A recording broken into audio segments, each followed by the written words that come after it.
जो बताए हैं क्रीमी लेयर और जो जातीय वर्गीकरण का जो नियम सामने तेज बोलो। सामने क्रीमी लेयर और जो जातीय वर्गीकरण का जो नियम आया है उसको लेकर जो 31 अगस्त को भारत बंद का काफ़ी सामाजिक संगठनों ने, पार्टियों ने जो आह्वान किया था, उसके समर्थन के लिए आज इस कॉन्फ्रेंस को बुलाया गया है। और देखिए, सबसे पहले बात करते हैं क्रीमी लेयर पर। तो मेरा मानना ये है कि अगर क्रीमी लेयर आना चाहिए तो सबसे पहले जो रिजर्व सीटों पर विधायक बनते हैं, सांसद बनते हैं, उसमें आना चाहिए। जो विधायक एक बार किसी भी रिजर्वेशन सीट से अगर विधायक बन गया तो उसको दोबारा रिजर्वेशन सीट पर चुनाव लड़ने का अधिकार नहीं होना चाहिए। और सांसद बन गया तो उसको अधिकार, और सरकार इसको अभी लागू करे, हम उसके लिए भी तैयार हैं। और देखिए, अगर क्रीमी लेयर नियम को लाना है सरकार ने तो एक आंकड़ा तो पेश करे, जनगणना तो करवाए, एक आंकड़ा पेश करे कितने परसेंट लोग सक्षम है, कितने परसेंट लोग सक्षम नहीं है। और देखिए, बिना आंकड़ों की सरकार ऐसे नियमों को लेकर आ रही है तो ये देखिए, हम इसकी खिलाफत करते हैं। ये नियम सिर्फ सरकार ने दो जातियों को आपस में लड़वाने के लिए लाया है। देखिए, सरकार को पता था जो ये नियम जिस जातियों के लिए आया है उन जातियों में सरकार की कोई वोट परसेंटेज नहीं है, इसलिए सरकार ने इस नियम को बनाया। देखिए, सरकार का मानना यह है अगर 100 वोट हमारी नहीं आ सकती तो कम से कम 50 तो ले। और हम इसका पूर्ण रूप से विरोध करते हैं और जो 21 अगस्त को भारत बंद का ऐलान हुआ है उसका पूर्ण रूप से समर्थन करते हैं।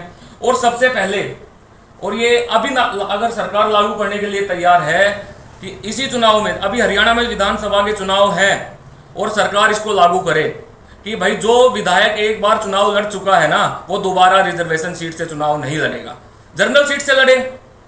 और दूसरे नंबर की बात फिर लागू करे, जो ए ग्रेड ऑफिसर हैं वो उनके उसमें आरक्षण को खत्म किया जाए। हम तैयार हैं इस चीज के लिए।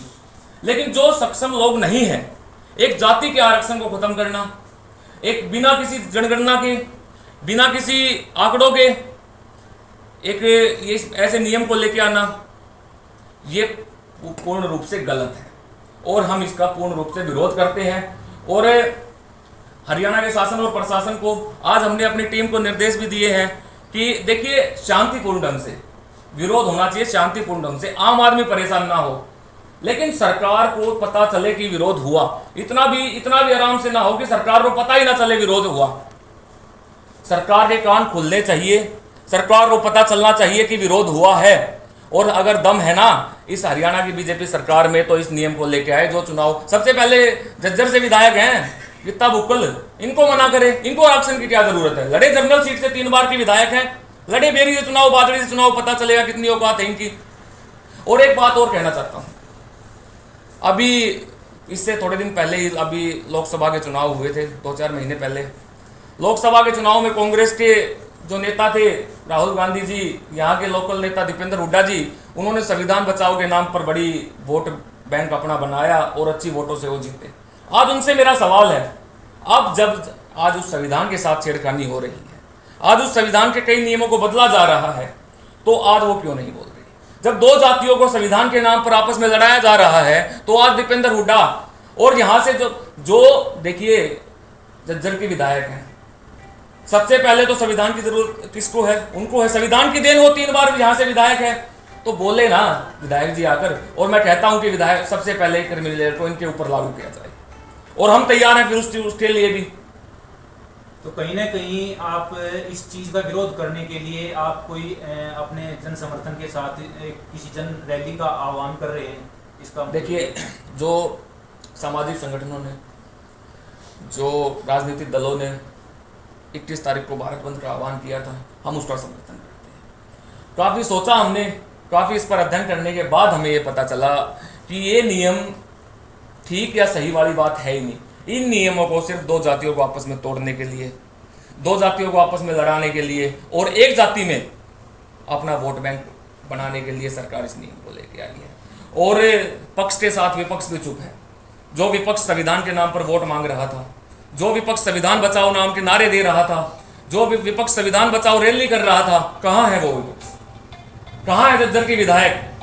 मैं कहता हूँ अगर सरकार से ये मेरी निवेदन मान के चलिए, या फिर सरकार को चुनौती है कि सरकार इस नियम को सबसे पहले इन सांसदों और विधायकों पर लेकर आए, हम फिर तैयार हैं।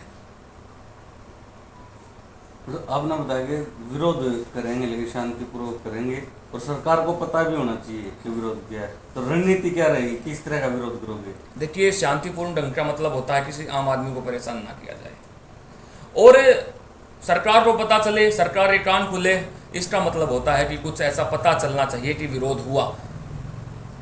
जन समर्थन, एक भारी भीड़ रोड पर उतरनी चाहिए, युवाओं को रोड पर आना चाहिए, जो भी जिसको भी दर्द हुआ है इस बात को लेकर, और जो लोग और जो आपस में लड़ रहे हैं ना, उनको से भी मेरा निवेदन है, भाई आपस में न लड़ो। ये नियम आपको बनाने के लिए, आपके लिए, या आपको किसी फायदे और नुकसान के लिए नहीं आया। ये नियम सरकारों ने, पार्टियों ने अपने फायदे के लिए बनाया है, और आप इससे बचकर जितना रहेंगे उतना सही रहेगा। देखिए, लागू होना ना होना वो बात की बात है, लेकिन मैं कहता हूँ कि लागू कीजिए, लेकिन पहले आंकड़े लेकर आइए, और आंकड़ों के साथ सबसे पहले देखिए, ए ग्रेड ऑफिसर से ऊपर आते हैं ये नेता लोग, मैं तो ये मानता हूँ। सब चीज़ें मिल रही हैं इनको, सैलरी मिल रही है, पूरी उम्र पेंशन मिल रही है, तो सबसे पहले इनके ऊपर लागू किया जाए। और सबसे पहले जो ये विधायक नहीं बोल रहे हैं, इनके ऊपर लागू किया जाए, झज्जर के विधायक के ऊपर लागू किया जाए कि इन जो यहाँ पर रिजर्वेशन पर विधायक बन रहे हैं ना, उनको दोबारा रिजर्वेशन पर चुनाव न लड़ाकर जनरल सीट से लड़ने के लिए बोला जाए। विधायक को पता लगे, इसके लिए आप क्या करोगे? पता लग जाए अकल। और ये जो इतने माइक आपके रखे हैं यहाँ पर, जो आप जनता की आवाज हैं, आप देखिए, अगर हम जनता की आवाज बने हैं ना, तो आप हमारी आवाज बने हो, आप पहुंचाओ विधायक, तो पहुंच जाएगी बात आपकी। इसके लिए आपने कोई ज्ञापन सौंपा है? देखिए, इलेक्शन कमीशन को या कहीं पे ज्ञापन दिया? देखिए, अभी कल भारत बंद का वो किया गया है, अभी आज हमने काफ़ी जगह पर चर्चा हुई, काफ़ी फ़ोनों पर बात हुई, तो आज हमने इस पर बातचीत कर पूरी टीम से ये निर्णय लिया है, और अभी लड़ाई शुरू हुई है, कल से तो लड़ाई शुरू है ना, अभी लड़ाई जारी है, देख लेंगे। हर चीज़ के लिए तैयार हो, प्रशासन को बता देना चाहता हूँ, हर चीज़ के लिए तैयार है। अगर शांति से काम नहीं चलता, तो यूथ आर्मी बड़ी क्रांति के लिए भी तैयार है, और क्रांति की है, जानती है सरकारें। जब इनको पता चलेगा किसने क्रांति की बात की है ना, तो इनको पता है कि क्रांति करना जानता है ये मुंडा, और यूथ आर्मी संगठन भी क्रांति, और पूरे सामाजिक संगठन साथ हैं, कोई दिक्कत नहीं है, हर लड़ाई के लिए तैयार है। आपका प्रदर्शन कहाँ से कहाँ तक रहेगा? देखिए, जटिया धर्मशाला से प्रदर्शन चालू होगा, और ये सेक्टर 8 तक प्रदर्शन हमारा रहेगा। किसी को ज्ञापन देने की बात किसी पार्टी के थ्रू? देखिए, मैंने आपको बताया, जो आह्वान बीएसपी पार्टी के द्वारा हुआ था और सामाजिक संगठनों के द्वारा हुआ था, हमारा उनको समर्थन है, पूर्ण रूप से समर्थन।